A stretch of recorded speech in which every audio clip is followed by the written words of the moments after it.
La vieille ne comprend rien, riait ma bru en tapant sur son téléphone, persuadée que je ne comprenais rien à leur petit code. Elle ignorait que j'avais passé 6 mois à l'apprendre, en silence, chaque soir, pendant qu'elle me croyait juste bonne à servir le thé. Quand j'ai répondu dans leur propre langage codé, son sourire s'est brisé net et un silence glacé a envahi le salon. Avant de commencer cette incroyable histoire, n'oubliez pas de liker la vidéo, de vous abonner à la chaîne et de nous dire dans les commentaires d'où vous écoutez cette histoire. Je m'appelle Elisabeth de Ravenel et j'ai 68 ans. Pendant 43 ans, j'ai été l'épouse discrète de Charles de Ravenel, notaire honoraire de cette ville, puis sa veuve digne, gardienne silencieuse de cette maison, qui sent encore la cire d'abeille et le vieux bois verni. On me croit fragile, parce que mes cheveux sont blancs et que mes mains tremblent légèrement quand je tiens ma plume. On se trompe. Ce matin-là, comme tous les matins depuis la mort de Charles, je me suis installée à mon secrétaire, près de la fenêtre du grand salon, pour tenir mon journal. C'est une habitude que j'ai gardée de mon enfance, une discipline que ma propre mère m'avait enseignée, coucher chaque jour sur le papier ce qui compte vraiment, et taire le reste. Le soleil entrait par les hautes fenêtres, jouait sur les dorures du miroir ancien, et la maison était silencieuse, ou du moins, je le croyais. C'est Camille, ma bru, qui a brisé ce silence. Elle est arrivée dans le salon avec son téléphone collé à la main, parlant à voix basse à quelqu'un. Son frère, j'allais l'apprendre plus tard. Dans un langage étrange, fait de chiffres et de mots anglais mal prononcés, un code qu'elle et son entourage utilisaient depuis des mois pour échanger, croyait-il, en toute impunité devant moi. Elle n'a même pas pris la peine de baisser davantage la voix. Pourquoi l'aurait-elle fait? Pour elle, je n'étais qu'un meuble de plus dans ce salon, une vieille femme perdue dans ses souvenirs et son écriture démodée. La vieille ne comprend rien, a-t-elle dit à son interlocuteur, avec ce petit rire sec qui ne m'a jamais semblé sincère. Elle a répété une suite de mots que je connaissais déjà par cœur. Colis, notaire, signature, date limite. Des mots ordinaires, en apparence. Mais assemblés dans cet ordre précis, avec cette intonation particulière, ils formaient une phrase que je savais parfaitement décoder depuis 6 mois. Le testament doit être modifié avant la fin du mois. Sinon tout s'effondre. Je n'ai pas levé les yeux de mon journal.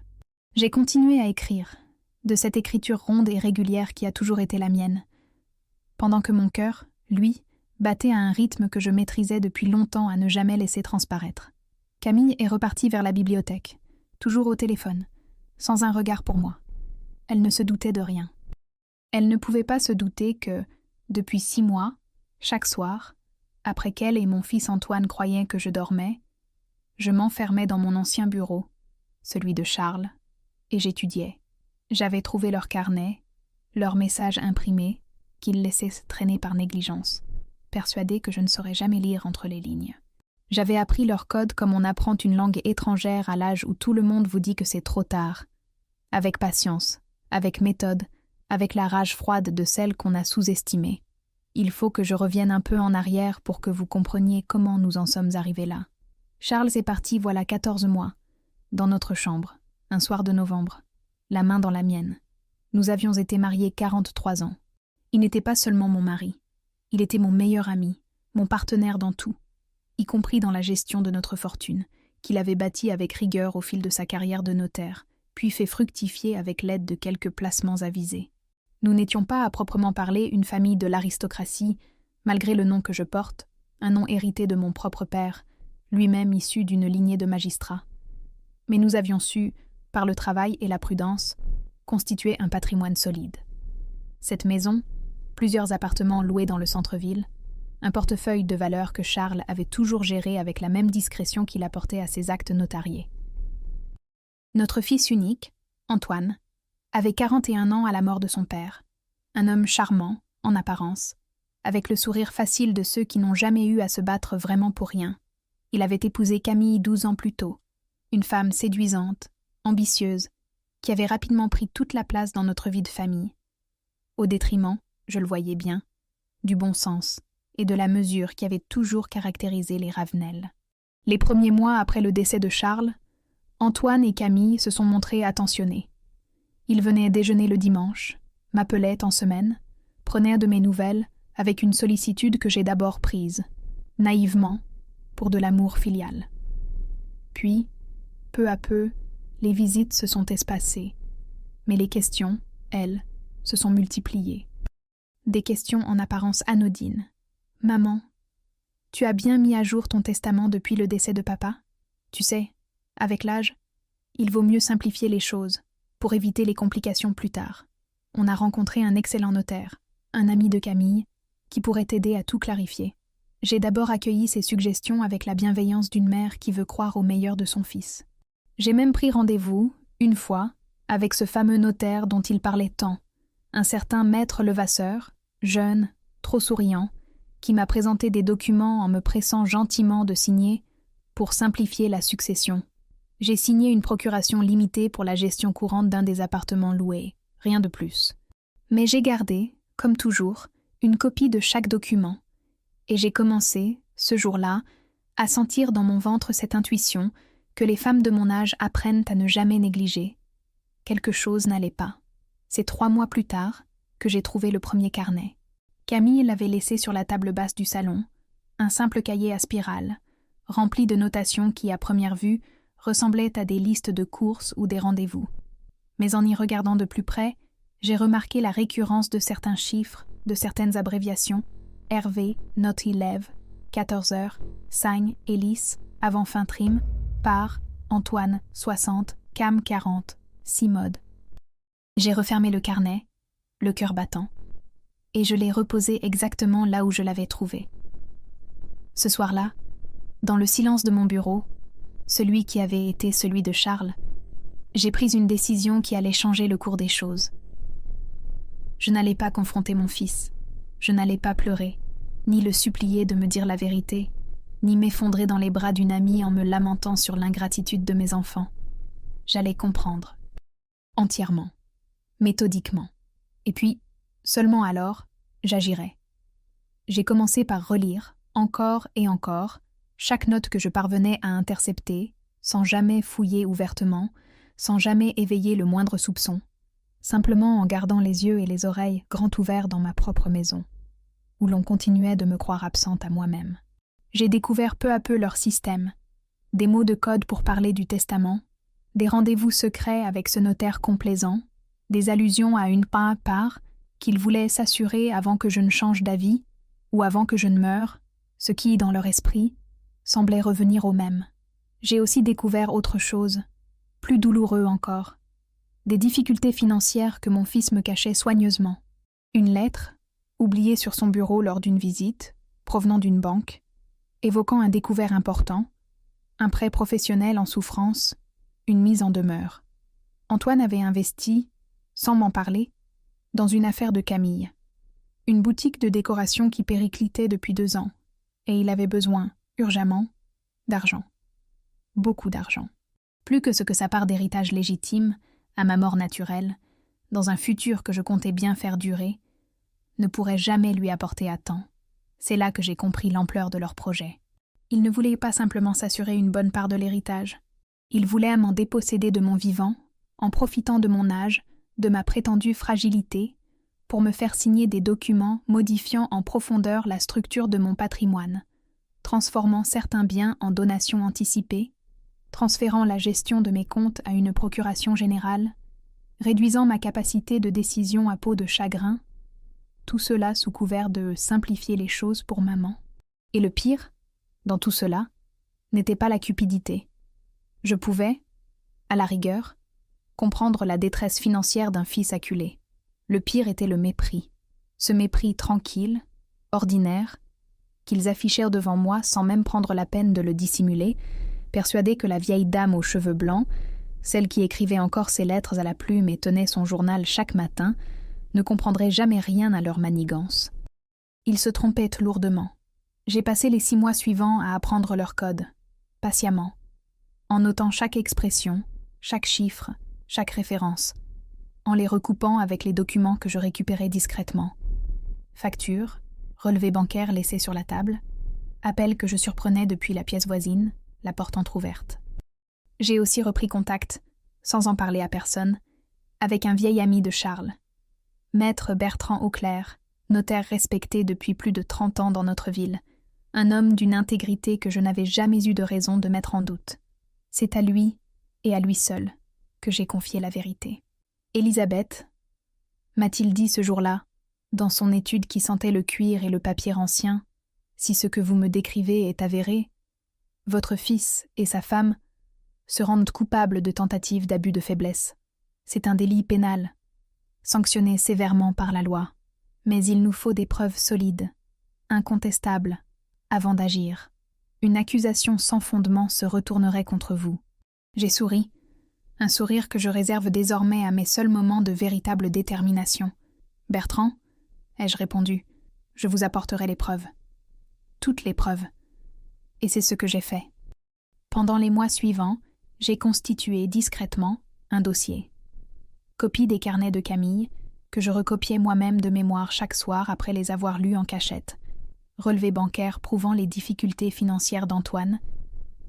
Enregistrement sur mon vieux dictaphone que Charles utilisait autrefois pour ses actes, de certaines conversations tenues en ma présence, où mon fils et sa femme évoquaient sans détour leur projet de me faire signer de nouveaux documents avant que ce ne soit plus possible. J'ai également repris contact avec mon banquier personnel, M. Fontenay, qui gérait mes comptes depuis 20 ans et à qui j'ai discrètement demandé de m'alerter de toute tentative de procuration ou de mouvement suspect sur mes avoirs. Ce matin-là, donc, quand Camille a ri de moi devant son téléphone, croyant que je ne comprenais rien à leur petit jeu, je savais déjà tout. Je savais qu'un rendez-vous était prévu le surlendemain chez Maître Levasseur, où l'on comptait me faire signer, sous prétexte de clarifier ma succession, une donation-partage qui aurait considérablement avantagé Antoine et réduit à néant mes marges de manœuvre financières. Je savais que Camille avait déjà, dans son esprit, réparti les meubles de cette maison, les bijoux de ma mère, jusqu'au tableau du salon. Je savais tout, et je n'avais rien laissé paraître. J'ai refermé mon journal, ce matin-là, avec la même sérénité apparente que d'habitude. Puis j'ai composé, depuis mon téléphone, un message bref à Maître Auclair. Le moment approche. Rendez-vous demain à 10h dans votre étude, comme convenu. Apportez tout le dossier. La réponse est arrivée quelques minutes plus tard. Je vous attendrai, Élisabeth. Tout est prêt de mon côté également. J'ai levé les yeux vers le miroir ancien qui trône au-dessus de la cheminée du grand salon, celui que Charles avait rapporté d'une vente aux enchères, voilà bien longtemps. Mon reflet m'a renvoyé l'image d'une femme de 68 ans, les cheveux argentés, le regard posé, mais dans ce regard, ce jour-là, il n'y avait plus la moindre trace de la douceur résignée que Camille croyait y lire chaque matin. Il y avait autre chose. Une froideur calme, une certitude tranquille. Ils me croyaient une vieille dame qui ne comprenait rien. Ils allaient bientôt découvrir qu'elle avait tout compris et qu'elle avait, depuis longtemps déjà, préparé leur perte. Le lendemain matin, je me suis habillée avec un soin particulier, non pas pour plaire, mais pour affirmer une autorité que je comptais bien retrouver pleinement. J'ai choisi un tailleur sombre, sobre, celui que je portais autrefois aux réunions professionnelles de Charles, quand il fallait montrer que Madame de Ravenel n'était pas seulement l'épouse discrète du notaire, mais une femme dotée de son propre jugement. J'ai passé le collier de perles que ma mère m'avait offert pour mes 20 ans, et j'ai pris, dans le tiroir fermé à clé de mon secrétaire, l'épaisse chemise cartonnée où j'avais rassemblé, mois après mois, chaque pièce de mon dossier. Antoine et Camille ne savaient rien de ce rendez-vous. Officiellement, je me rendais simplement faire quelques courses en ville, comme je le faisais chaque semaine. En réalité, mon chauffeur habituel, un homme discret et loyal du nom de Marcel, qui conduisait déjà pour Charles autrefois, m'a mené directement à l'étude de Maître Auclair, dans le vieux quartier près de la cathédrale. Bertrand Auclair m'attendait dans son bureau, entouré de dossiers soigneusement classés. C'était un homme d'une 60aine d'années, le visage marqué par des décennies de droit et de discrétion professionnelle, mais dont les yeux, ce matin-là, brillaient d'une détermination que je ne lui avais jamais vue auparavant. « Élisabeth » a-t-il dit en m'invitant à m'asseoir. « J'ai étudié attentivement tout ce que vous m'avez transmis ces derniers mois. Et je dois vous dire, avec toute la gravité que la situation mérite, ce que votre fils et votre belle-fille s'apprêtent à faire constitue non seulement une faute morale impardonnable, mais un délit caractérisé. Il a ouvert un dossier devant lui, en a extrait plusieurs documents qu'il a disposés sur son bureau avec le soin méticuleux d'un homme habitué à manier des preuves qui, un jour, pourraient changer le cours d'une vie. « Voici, a-t-il continué, le projet de donation-partage que maître Levasseur a préparé. Je me suis permis, avec discrétion, de vérifier ce dossier auprès de la Chambre des notaires. Ce jeune confrère a des pratiques pour le moins contestables. Ce document, s'il était signé en l'état, vous priverait de plus des 2/3 de votre patrimoine actuel, au profit exclusif de votre fils, sous couvert d'une soi-disant équité entre héritiers, qui, dans les faits, n'existe absolument pas. Il a poussé un second document vers moi, et voici les relevés bancaires que vous m'avez transmis. Antoine doit, à ce jour, plus de 200 000 € à sa banque, suite à des investissements hasardeux dans l'entreprise de votre belle-fille. Ce n'est pas un secret pour votre banquier, M. Fontenay, que j'ai contacté, avec votre accord, bien sûr, pour confirmer certains éléments. Il m'a confirmé qu'Antoine avait sollicité, voilà 3 semaines, une information sur la possibilité d'obtenir un prêt garanti par des biens qui, officiellement, ne lui appartiennent pas encore. J'ai serré les mains sur mes genoux, sentant monter en moi une colère froide, contrôlée, celle que je m'étais entraînée à maîtriser depuis des mois. « Bertrand », ai-je dit, ma voix parfaitement stable, je veux que cela cesse. Définitivement. Mais je ne veux pas seulement empêcher ce vol. Je veux qu'ils comprennent, une bonne fois pour toutes, qu'ils ne pourront plus jamais me traiter comme une vieille femme sans défense. Il m'a regardé longuement, puis a hoché la tête avec une gravité respectueuse. Alors voici ce que je vous propose. Nous n'allons rien précipiter. Nous allons, au contraire, les laisser venir jusqu'au bout de leur plan, jusqu'au rendez-vous prévu demain chez maître Levasseur. Vous vous y rendrez, comme prévu. Mais vous n'y serez pas seul. Il a alors évoqué un nom qui allait, dans les jours suivants, devenir la pierre angulaire de toute cette histoire. Celui de maître Solange Renard, magistrate honoraire, ancienne présidente du tribunal de grande instance de notre ville, amie personnelle de Bertrand depuis leurs études, aujourd'hui retraitée, mais toujours respectée dans tous les cercles juridiques de la région.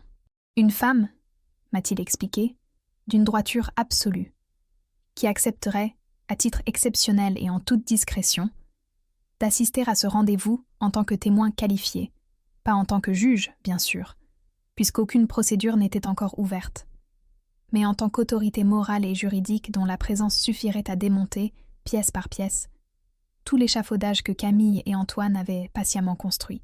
Elle sera présentée simplement comme une vieille amie de la famille, m'a précisé Bertrand. Une manière discrète de s'assurer qu'aucune pression ne sera exercée sur vous et que tout se déroulera dans la plus stricte légalité, la vôtre, et non la leur. J'ai senti, en entendant ce plan se dessiner, quelque chose se réchauffer en moi après des mois de froideur calculée. Non pas de la joie, ce serait indécent d'utiliser un tel mot pour ce qui allait suivre, mais une forme de paix.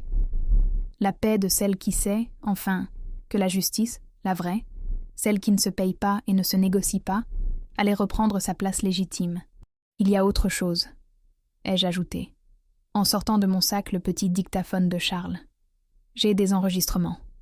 Des conversations où Antoine et Camille évoquent clairement leur intention de me faire signer ces documents sans que j'en comprenne réellement la portée, en misant sur le fait que, selon leurs propres mots, la vieille ne comprend rien. Bertrand a pris l'appareil avec une délicatesse presque révérencieuse, comme s'il tenait entre ses mains la clé de toute cette affaire. Ceci, Elisabeth, si son contenu est aussi clair que vous le dites, pourrait constituer une preuve déterminante en cas de poursuite pour tentative d'abus de faiblesse. C'est un délit prévu par l'article 223-15-2 du Code pénal, passible de plusieurs années d'emprisonnement et d'amende considérable, particulièrement lorsque la victime est une personne âgée que l'on cherche sciemment à tromper sur la portée d'un acte juridique. J'ai hoché la tête, calmement. Je ne veux pas nécessairement les voir emprisonnés, Bertrand. Ce sont mon fils et ma belle-fille, après tout. Mais je veux qu'ils comprennent, sans le moindre doute possible, qu'ils ne peuvent plus me traiter ainsi. Et je veux protéger ce que Charles et moi avons construit ensemble, pour qu'ils ne servent pas à financer les erreurs et l'avidité de ceux qui devraient, au contraire, m'être reconnaissants.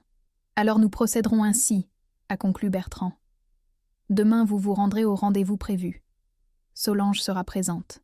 J'y serai également, officiellement en tant que conseiller personnel que vous avez souhaité consulter avant de signer quoi que ce soit, ce qui est parfaitement votre droit le plus strict. et nous verrons, ensemble, jusqu'où votre fils et sa femme sont prêts à aller devant témoins qualifiés. En quittant l'étude de Maître Auclair ce jour-là, j'ai senti, pour la première fois depuis des mois, que le vent commençait à tourner. Marcel m'attendait dehors, fidèle et silencieux comme toujours. En montant dans la voiture, j'ai jeté un dernier regard vers la façade ancienne de l'étude notariale. Et j'ai pensé à Charles, à ce qu'il aurait dit s'il avait pu voir ce que son propre fils s'apprêtait à faire. Il aurait été bouleversé. Mais il aurait aussi été, j'en suis certaine, profondément fier de la façon dont j'avais choisi d'y répondre, non par les larmes, non par la confrontation hystérique qui n'aurait fait que les alerter et leur permettre de couvrir leurs traces, mais par la patience, la méthode et cette froideur calculée qui, dans notre famille, avait toujours été la marque des Ravenel face à l'adversité. Ce soir-là, de retour à la maison, j'ai retrouvé Antoine et Camille pour le dîner dominical, comme chaque semaine. Camille m'a embrassée sur les 2 joues, avec cette affection un peu trop démonstrative qu'elle affichait toujours les jours qui précédaient une demande particulière. « Maman », m'a dit Antoine en versant le vin, « comment vas-tu? Tu as l'air différente ce soir. Plus reposée, peut-être ?» J'ai souri, ce sourire discret que je maîtrise depuis des années. Je me sens très bien, mon chéri. Très bien, en effet. J'ai simplement pris, ces derniers temps, certaines décisions qui me tenaient à cœur. Camille l'a échangé, l'espace d'1 seconde, un regard avec Antoine. Un regard qu'elle croyait invisible, mais que je n'ai pas manqué de saisir, moi qui avais appris, ces derniers mois, à lire dans les silences bien plus que dans les mots. « Tes décisions ?»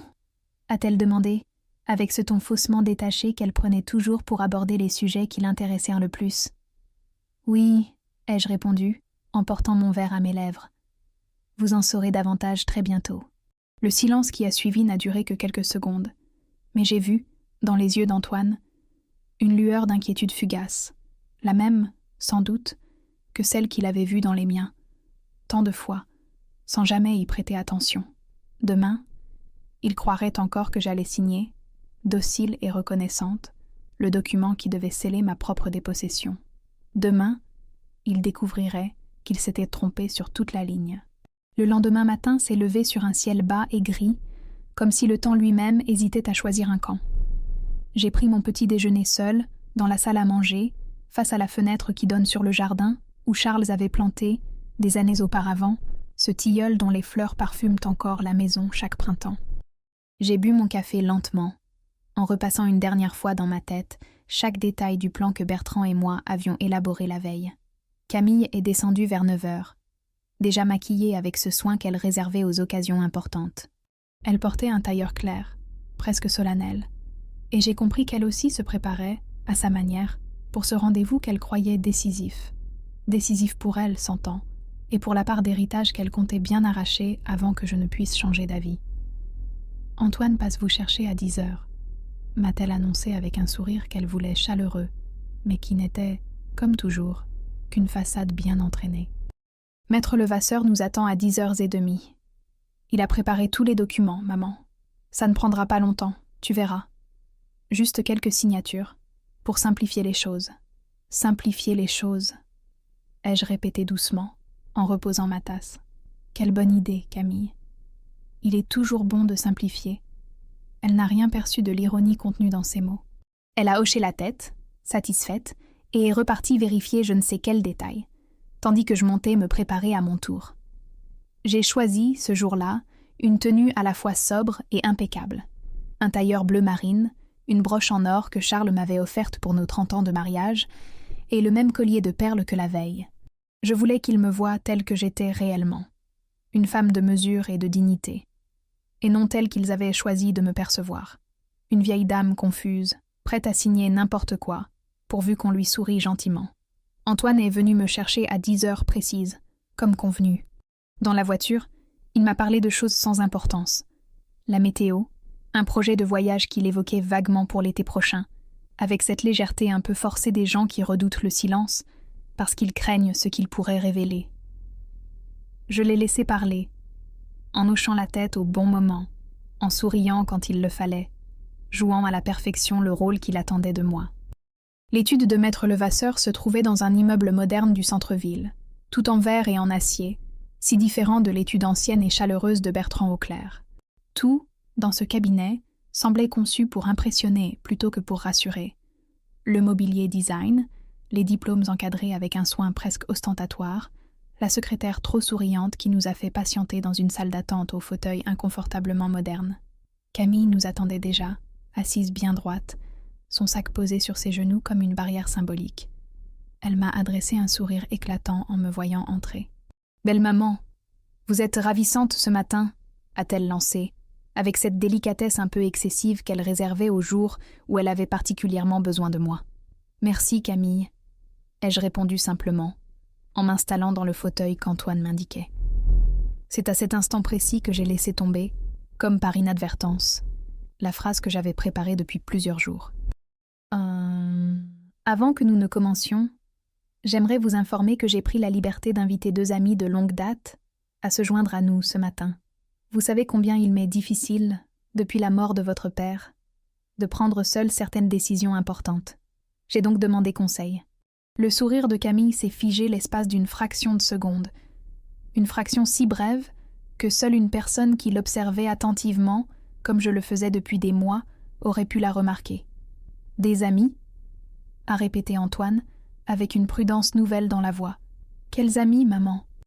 À cet instant précis, la porte du bureau s'est ouverte, et maître Levasseur est entré, suivi de 2 personnes que ni Antoine ni Camille ne s'attendaient à voir ce matin-là. Bertrand Auclair, dans son costume gris impeccable, et une femme d'une 60aine d'années, élégante, le regard perçant, dont la simple présence semblait avoir instantanément changé la température de la pièce. « Bertrand !» s'est exclamé Antoine, visiblement décontenancé. « Maître Auclair, quelle surprise! Je ne savais pas que... Votre mère m'a demandé de l'accompagner aujourd'hui, » a répondu Bertrand d'un ton parfaitement courtois, mais avec cette autorité tranquille qui avait fait sa réputation pendant des décennies. Elle a estimé, avec raison je crois, qu'il était sage de recueillir un second avis avant de signer des documents d'une telle importance. « Et je me permets également de vous présenter mon amie, Solange Renard, » ai-je ajouté, en désignant la femme qui venait de s'asseoir à mes côtés avec une grâce tranquille. Solange et moi nous connaissons depuis de nombreuses années. Elle a bien voulu m'accompagner aujourd'hui, simplement à titre amical. Solange Renard a hoché la tête avec un sourire poli, presque anodin. Mais son regard, lui, ne l'était pas. C'était le regard d'une femme habituée, pendant toute sa carrière, à observer les visages des accusés au moment précis où le doute commence à s'installer. Maître Levasseur, visiblement mal à l'aise, a tenté de reprendre le contrôle de la situation. « Eh bien, Madame de Ravenel, je suis ravie que vous ayez souhaité vous entourer de conseils supplémentaires. C'est tout à fait votre droit, bien entendu. Voulez-vous que nous commencions par vous présenter les grandes lignes du document ? Je vous en prie, » ai-je répondu, en croisant les mains sur mes genoux avec un calme absolu. Il a alors commencé à dérouler son discours bien rodé, celui qu'il avait sans doute préparé avec Antoine et Camille. Il parlait de simplification patrimoniale, de donation-partage équitable entre les héritiers, de anticipation successorale dans l'intérêt de tous. Des mots choisis avec soin pour paraître raisonnables, presque généreux, alors qu'il dissimulait, je le savais désormais avec certitude, un dépouillement méthodique de mon patrimoine au profit exclusif de mon fils. C'est Bertrand qui, le premier, a interrompu ce discours bien huilé. « Maître Levasseur, si vous me permettez, j'aimerais que nous examinions ensemble, en détail, la répartition exacte prévue par ce document. Car, à première lecture, et je me suis permis d'étudier ce projet en profondeur ces derniers jours, il semblerait que la part attribuée à M. Antoine de Ravenel représente près de 70% de la valeur totale du patrimoine, ce qui excède largement ce qu'autorise la réserve héréditaire, mais surtout ce qui prive Madame de Ravenel de la quasi-totalité de ses liquidités et de ses biens immobiliers de son vivant. Un silence pesant s'est installé dans la pièce. Antoine a jeté un regard rapide vers Camille, qui, elle, fixait maître Levasseur avec une intensité qui trahissait, pour la première fois depuis le début de cette rencontre, une réelle nervosité. C'est une simplification tout à fait normale, a bredouillé Levasseur, cherchant visiblement ses mots. Madame de Ravenel a exprimé le souhait de... Madame de Ravenel n'a exprimé aucun souhait de ce genre, ai-je coupé, ma voix parfaitement posée, mais tranchante comme le verre. Je n'ai jamais demandé à ce que l'on prépare une donation-partage. C'est vous, Antoine, et vous, Camille, qui m'avez amené ici en me disant qu'il s'agissait de quelques signatures pour simplifier les choses. Antoine a pâli visiblement. Maman, nous pensions vraiment que c'était dans ton intérêt, que ça t'éviterait des soucis plus tard, avec les impôts, les démarches. Mon intérêt, ai-je répété lentement, en le regardant droit dans les yeux. Cet intérêt que vous invoquez si souvent ces derniers mois. Dites-moi, Antoine, est-ce dans mon intérêt de me retrouver à 68 ans, sans la propriété de ma propre maison? Est-ce dans mon intérêt de transférer la quasi-totalité de mes économies, alors que vous savez pertinemment, oui, je le sais, je sais tout, que vous devez plus de 200 000 € à votre banque à cause des investissements hasardeux de Camille dans sa boutique?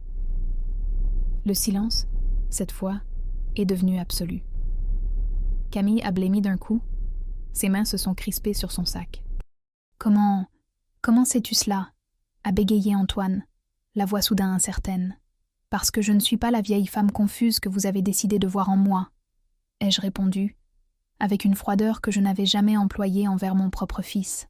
Parce que, pendant que vous et Camille discutiez tranquillement devant moi, persuadés que je ne comprenais rien à votre petit code, colis, signature, date limite, j'apprenais, en silence, chaque mot de votre langage secret, parce que j'ai vu les carnets de Camille, laissés négligemment sur cette table basse que vous croyez à l'abri de mes regards, parce que j'ai entendu, à travers cette porte que vous oubliez toujours de fermer complètement, chacune de vos conversations sur ce qu'il fallait me faire signer avant qu'elle ne change d'avis. Camille a tenté une dernière fois de reprendre pied. Élisabeth, je pense que vous interprétez mal certaines choses. Nous n'avons jamais voulu vous... La vieille ne comprend rien, ai-je dit, en la regardant droit dans les yeux, répétant mot pour mot ce qu'elle avait déclaré, riant à son frère au téléphone, la veille de ce rendez-vous. Ce sont vos propres mots, Camille, prononcés dans mon propre salon, devant moi, parce que vous étiez certaine que je ne comprendrais jamais. Le visage de Camille s'est décomposé. Solange Renard, à mes côtés, n'avait pas prononcé un mot depuis le début, mais son regard, posé successivement sur Antoine puis sur Camille, avait cette qualité particulière du magistrat qui n'a même plus besoin de parler pour que la vérité s'impose d'elle-même. Maître Levasseur, visiblement dépassé par la tournure des événements, a tenté une dernière manœuvre. Madame de Ravenel, je vous assure que tout ceci peut être discuté calmement, que nous pouvons revoir les termes du... Il n'y aura pas de révision des termes, maître, a répondu Bertrand Auclair, d'une voix qui, pour la première fois depuis le début de la rencontre, a pris un accent résolument officiel. Parce qu'il n'y aura tout simplement pas de document signé aujourd'hui, ni aucun autre jour, dans les conditions que vous avez tenté d'imposer à ma cliente. Et je porte à votre connaissance, maître, que je me réserve le droit de saisir le Conseil de l'Ordre des notaires sur les conditions dans lesquelles ce projet de donation a été préparé, sans consultation véritable de la principale intéressée, et avec la participation active de tiers ayant un intérêt personnel direct et manifeste dans l'opération. Levasseur a blêmi à son tour, comprenant soudain que sa propre responsabilité professionnelle venait d'être mise en jeu. Antoine s'est tourné vers moi, le visage décomposé, cherchant peut-être, une dernière fois, à retrouver le fils que j'avais élevé sous les traits de l'homme qui, ce matin-là, avait tenté de me dépouiller. « Maman, je suis désolée, On n'aurait jamais dû... » « Non, Antoine, ai-je répondu, avec une tristesse réelle mais parfaitement maîtrisée. Vous n'auriez jamais dû. Mais nous en reparlerons plus tard, en privé, en famille. Pour l'instant, ce rendez-vous est terminé. Je me suis levée, avec une lenteur délibérée, celle d'une femme qui n'a plus rien à prouver ni à personne. Solange Renard s'est levée à son tour, m'a offert son bras avec une élégance discrète, et nous avons quitté ensemble ce bureau, où, quelques minutes plus tôt encore, on s'apprêtait à sceller ma propre dépossession.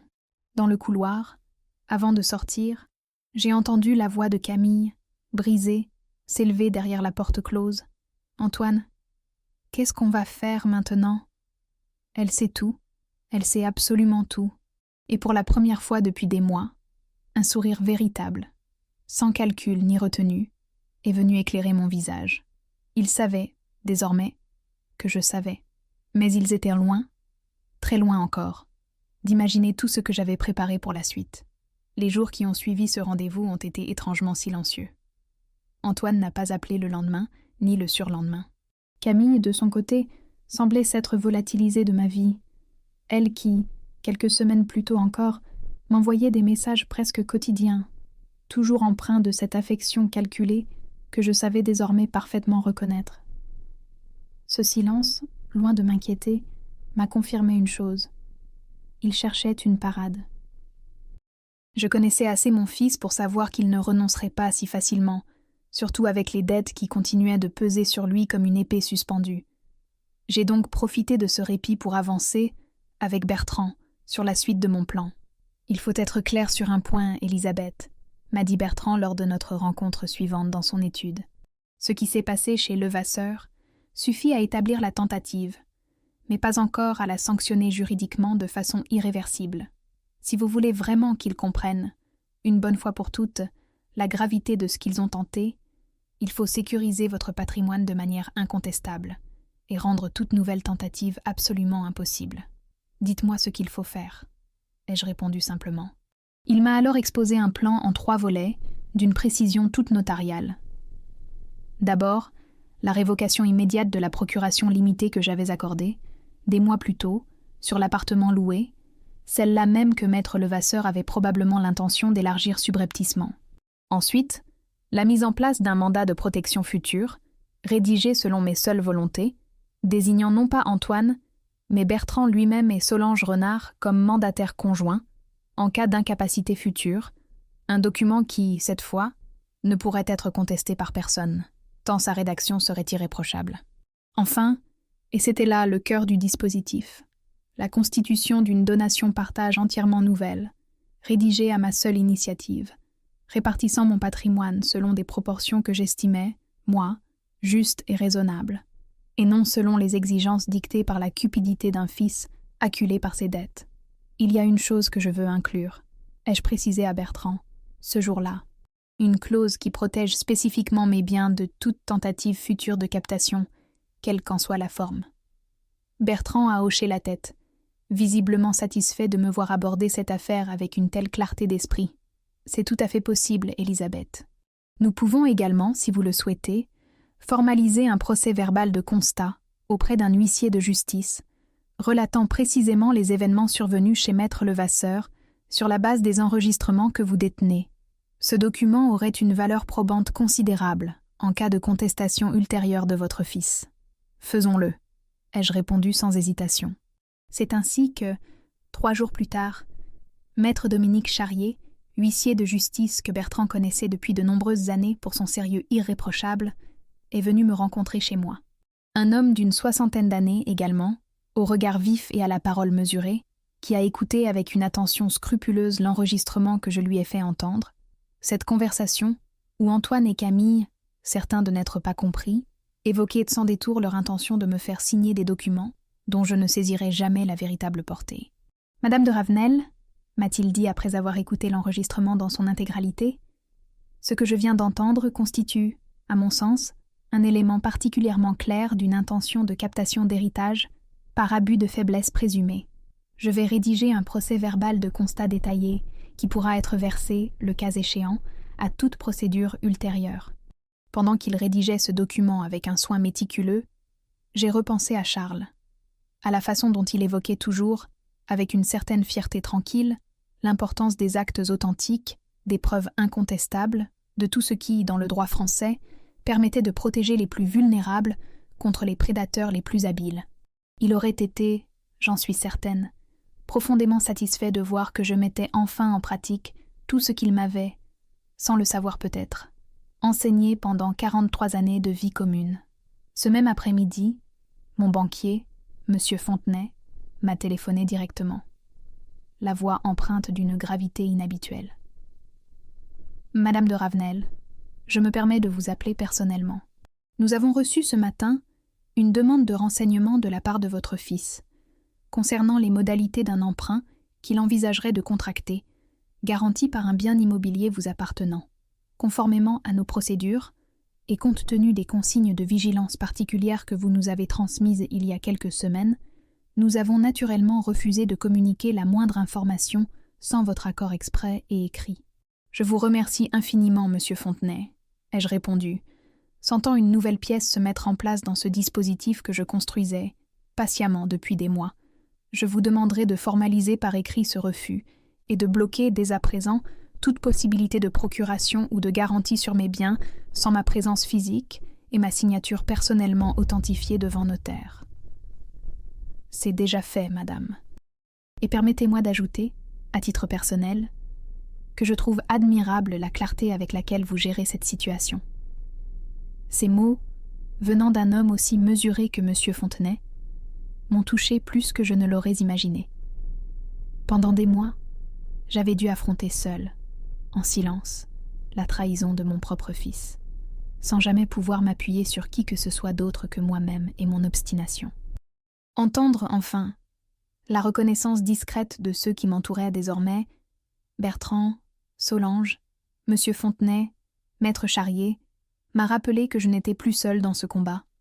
Le soir même, alors que je relisais une dernière fois le projet de nouvelle donation-partage que Bertrand m'avait fait parvenir, mon téléphone a sonné. C'était Antoine.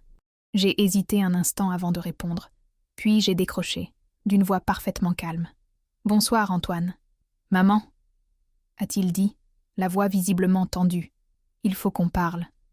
S'il te plaît. Camille et moi, on aimerait venir te voir demain.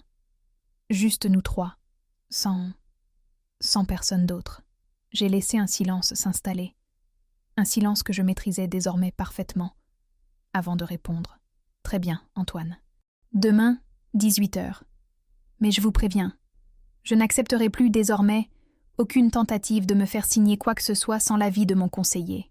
C'est une conversation, et rien d'autre. »« D'accord, » a-t-il murmuré, d'une voix presque enfantine, celle que je lui connaissais autrefois, avant que la cupidité et l'influence de Camille ne viennent altérer, peu à peu, l'homme que j'avais élevé. En raccrochant, j'ai su que le moment décisif approchait, non pas celui de la vengeance. Je n'ai jamais cherché la vengeance, seulement la justice. Mais celui où Antoine et Camille allèrent devoir, enfin, affronter la vérité de ce qu'ils avaient tenté de faire, face à une mère qui n'était plus disposée à se laisser dépouiller, ni de son patrimoine, ni de sa dignité. Le lendemain soir, à 18h précises, Antoine et Camille sont arrivés. J'avais choisi de les recevoir dans le grand salon, ce même salon où, quelques semaines plus tôt, Camille riait au téléphone, persuadée que je ne comprenais rien à son code. J'avais fait servir du thé comme toujours, mais cette fois, la porcelaine délicate de ma mère ne servait qu'à souligner, silencieusement, tout ce qu'ils avaient failli me faire perdre. Antoine s'est assis face à moi, le visage marqué par une nuit visiblement sans sommeil. Camille, à ses côtés, avait perdu cette assurance qui l'habitait toujours, remplacée par une nervosité qu'elle peinait à dissimuler. « Maman » a commencé Antoine, la voix hésitante. « Nous voulions te dire à quel point nous sommes désolés. Ce qui s'est passé chez Levasseur, ce n'était pas bien. »« Non » ai-je répondu calmement, en reposant ma tasse. « Ce n'était pas bien. Mais dis-moi, Antoine, depuis quand exactement avais-tu prévu de me priver de mes biens ?» Il a baissé les yeux, incapable de soutenir mon regard. « Les dettes ont commencé il y a 2 ans, à cause de la boutique de Camille. J'ai eu peur de tout perdre, peur que tu l'apprennes et que tu sois déçu de moi. Alors, quand Camille a suggéré que vous pourriez simplement m'escroquer, ai-je terminé, ma voix restant parfaitement posée malgré la dureté du mot. Camille a tressailli. « Elisabeth, ce n'est pas... Nous pensions vraiment que... » « Camille, l'ai-je interrompu. Je vous ai entendu rire au téléphone. Je vous ai entendu dire que la vieille ne comprend rien. J'ai vos carnets, j'ai vos conversations enregistrées, j'ai le témoignage de mon banquier et un procès-verbal d'huissier de justice. Alors épargnez-moi, je vous prie, les explications qui cherchent encore à me faire croire à votre bonne foi. » Un silence pesant s'est installé. Antoine s'est pris le visage dans les mains un instant, avant de relever les yeux vers moi, le regard brillant. « Qu'est-ce que tu vas faire, maman ? Tu vas nous dénoncer ? Nous faire arrêter ? J'ai pris le temps de répondre, savourant, je dois l'avouer, cette question qui, quelques semaines plus tôt encore, aurait semblé impensable dans la bouche de mon propre fils, s'adressant à sa mère. Non, Antoine, je ne vais pas te faire arrêter. Tu restes mon fils, malgré tout ce que tu as tenté de faire. Mais les choses vont changer, radicalement, et de manière irrévocable. J'ai alors fait signe à Bertrand, qui attendait discrètement dans la pièce voisine, de nous rejoindre. Il est entré, accompagné d'un dossier qu'il a posé sur la table basse, entre nous. « Voici », a-t-il annoncé d'une voix professionnelle, la nouvelle donation-partage rédigée selon les volontés exclusives de Madame de Ravenel. Un mandat de protection future a également été établi, me désignant avec Madame Renard comme mandataire en cas d'incapacité future de votre mère. Mandat qui exclut formellement toute intervention de votre part, Antoine, ou de la vôtre, Camille, dans la gestion de son patrimoine. Antoine a pâli en découvrant les nouvelles proportions. Une part réduite, certes, mais parfaitement conforme à la loi, tandis qu'une portion substantielle de mon patrimoine était désormais placée sous protection irrévocable, hors d'atteinte de toute tentative future. Il y a autre chose, ai-je ajouté. Un procès-verbal de constat a été dressé par un huissier de justice relatant l'ensemble des faits survenus ces derniers mois. Ce document restera en la possession de Maître Auclair. Il ne sera utilisé que si, un jour, vous tentiez à nouveau quoi que ce soit contre moi. Considérez-le comme une garantie. La mienne cette fois. Camille, livide, n'a rien dit. Antoine, lui, a fermé les yeux un instant, comme si le poids de ce qu'il venait d'entendre l'écrasait enfin pleinement. « Je suis tellement désolée, maman, » a-t-il murmuré.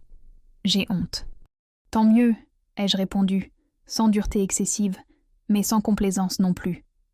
La honte, parfois, est nécessaire pour grandir. Tu rembourseras tes dettes par tes propres moyens, Antoine. Je ne financerai plus jamais, ni directement ni indirectement, les erreurs de jugement de Camille ou les tiennes. Mais je resterai ta mère, et ma porte te restera ouverte à une seule condition. Plus jamais de mensonges entre nous. Antoine a hoché la tête, les larmes aux yeux, tandis que Camille, à ses côtés, gardait un silence chargé d'une humiliation qu'elle n'avait manifestement pas anticipée. Avant de partir, ce soir-là, Antoine s'est retourné vers moi, sur le pas de la porte. « Comment as-tu fait, maman ? Comment as-tu réussi à tout apprendre, sans qu'on s'en aperçoive ?» J'ai souri, ce sourire tranquille que j'avais mis des mois à retrouver.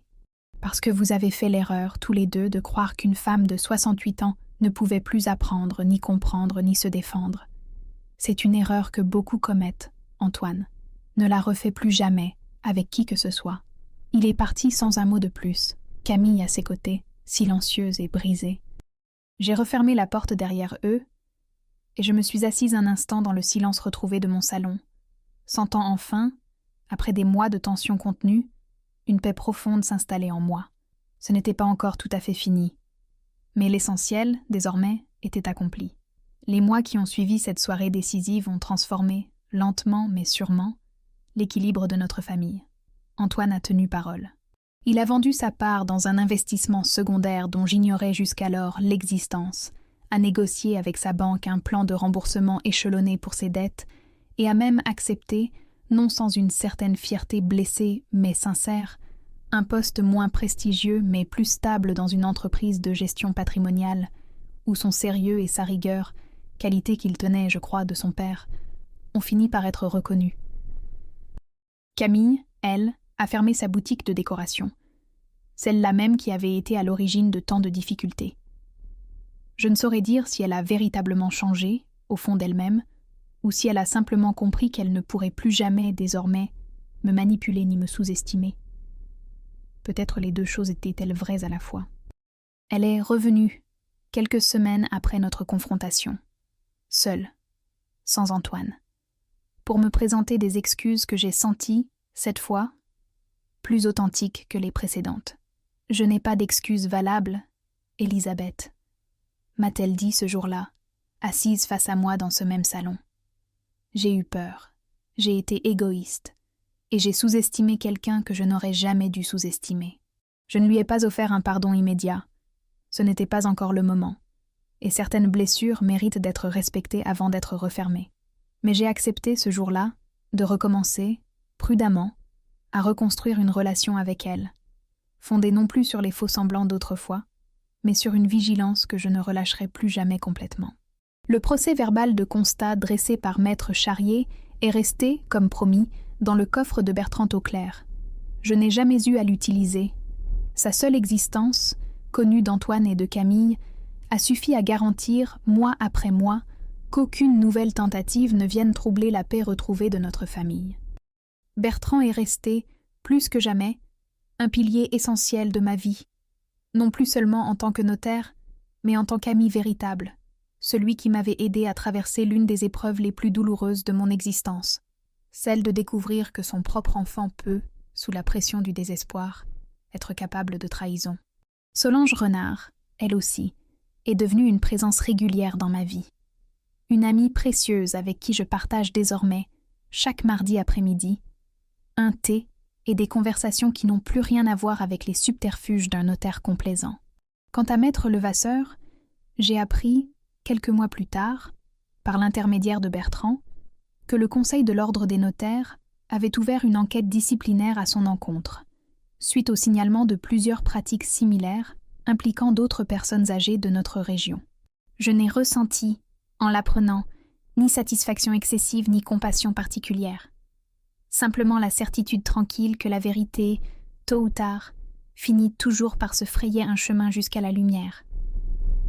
Un soir, alors que l'automne commençait à dorer les feuilles du tilleul planté par Charles, Antoine est venu me rendre visite, seul, comme il le faisait désormais chaque semaine, sans jamais manquer une seule fois. « Maman, m'a-t-il dit ce soir-là, en s'asseyant près de moi dans le jardin, je repense souvent à ce que tu m'as dit ce jour-là, que tu resterais ma mère, à condition qu'il n'y ait plus jamais de mensonge entre nous. Je m'en souviens, ai-je répondu, en observant les dernières lueurs du soleil couchant sur les arbres. Je voulais te dire que j'ai compris, enfin, quelque chose d'essentiel. Ce n'est pas l'héritage que j'aurais dû protéger à tout prix, mais toi, et j'ai failli tout perdre, en cherchant à préserver le mauvais trésor. J'ai posé ma main sur la sienne, sentant, pour la première fois depuis des mois, une émotion sincère traverser ce geste simple. Nous avons tous nos moments de faiblesse, Antoine. Ce qui compte, c'est ce que nous choisissons de faire, ensuite, de nos erreurs.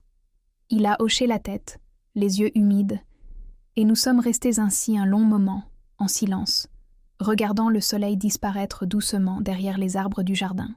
Ce soir-là, en remontant vers ma chambre, je me suis arrêtée, comme chaque soir depuis tant d'années, devant le miroir ancien du grand salon, celui-là même que Charles avait rapporté d'une vente aux enchères, voilà bien longtemps, et devant lequel j'avais vu, quelques mois plus tôt, se dessiner dans mon propre regard cette froideur calculée qui m'avait permis de traverser cette épreuve. Ce soir-là, pourtant, mon reflet me renvoyait autre chose. Non plus seulement la détermination froide de celle qui avait su déjouer un complot familial, mais la sérénité profonde d'une femme qui avait su, envers et contre tout, protéger ce qui comptait vraiment, non pas simplement des biens matériels, mais la dignité, la vérité, et finalement, l'amour véritable qui, malgré les épreuves, avait fini par retrouver sa juste place au sein de notre famille. J'ai repris, ce soir-là, mon journal, comme chaque soir depuis mon enfance. Sur la première page vierge, j'ai écrit, d'une écriture ferme et assurée. Ils croyaient que je ne comprenais rien. Ils ont appris, à leurs dépens, qu'une femme de 68 ans peut apprendre n'importe quel langage, même celui du silence, de la patience et de la justice tranquille. Puis j'ai refermé le carnet, éteint la lampe posée sur mon secrétaire, et je me suis endormie, cette nuit-là, d'un sommeil paisible que je n'avais pas connu depuis bien longtemps.